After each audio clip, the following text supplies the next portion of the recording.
Well, overall, I do think the first three episodes are fairly decent for the most part. Again, for the story they're trying to tell. So, what's happening? Well, obviously, Bo survives the pit somehow, and he wanders the desert, and as we expect, adventures ensue.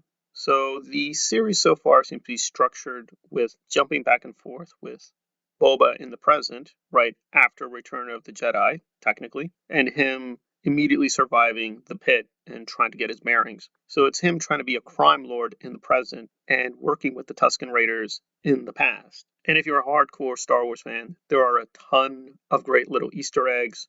They even reference deleted scenes from the first film. So a lot of nice little callbacks, and it's really laid out fairly well for the most part. Probably the most disappointing aspect are the action scenes. They don't really have a lot of power or energy. Again, it's a TV show, so they have a limited budget. Some fans are complaining already that Boba is a little too weak and they need him to be tougher and stronger. One of them even says that Boba needs to be, I'm not even joking, an R word. I don't think Boba ever was an R word, so that seemed a little weird. But definitely, this is a very different Boba than we got from the films. So it's a little bit all over the place in terms of continuity or why he's acting the way he is. But in terms of the story they're telling, it's mostly fine.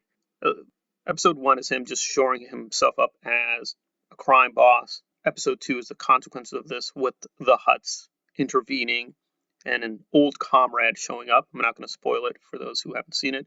And essentially, Boba feeling out the local politics. So the first two were well enough done, I think, but episode three has really split people because there's a moment where Boba teams up with a local gang, again, as a part of him trying to assert control as a crime boss. And a lot of people felt the gang was just too silly or too colorful. And I would agree some parts were really terrible. Like the CGI was not very well done. The special effects were weak. And again, there was callbacks within the sequences, but they didn't quite make sense.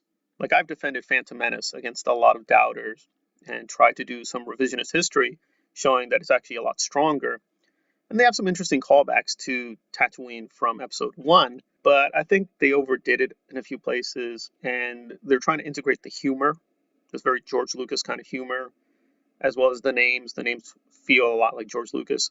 There's even some interesting visual parallels with what George Lucas did and what they're doing here. But again, sometimes it's not well done. I think in episode three, it felt a little off balanced. So overall, the first three episodes are fine.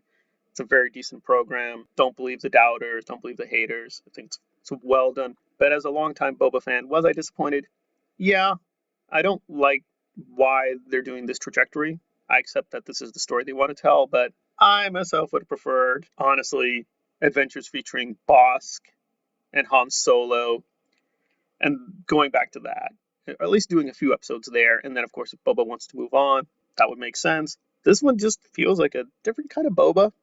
But again, we didn't get that much in terms of the background, in terms of the films. So they're drawing things in from the so-called EU. So this feels like a kind of pastiche of what Boba Fett is. Again, for what the stories are, they're fine. I would have preferred going in a different direction. And again, there's a lot of rumors that some very big people will be showing up at the end. So the first three are fine. They do feel a little bit boring. The CGI needs to be a little sharper. The story is plotting at places. But overall, strong. I do think Hawkeye and Loki were a bit stronger. That's just me. But this is definitely a big improvement from WandaVision, as well as the Winter Falcon, whatever that thing was. It's not as strong as The Mandalorian. I think even that one was a little bit more focused. So that's a little strange because they're very similar archetypes. But overall, fine. It's good. Hopefully the final episodes will be much stronger and really tie up some of these loose ends. But overall, I don't think it's a waste of time. Do think it's pretty good, but yeah, the third one's a little rocky in terms of the visuals and the story. I just don't think the gang added that much. Don't see why they're there. I presume they're going to try to be selling toys or putting these peripheral characters in other parts of the Disney Plus shows. So again, pretty solid three episodes, but the third one, yeah, it seemed very unfinished. The editing and special effects could have been a lot stronger. And there we are with Book of Boba Fett.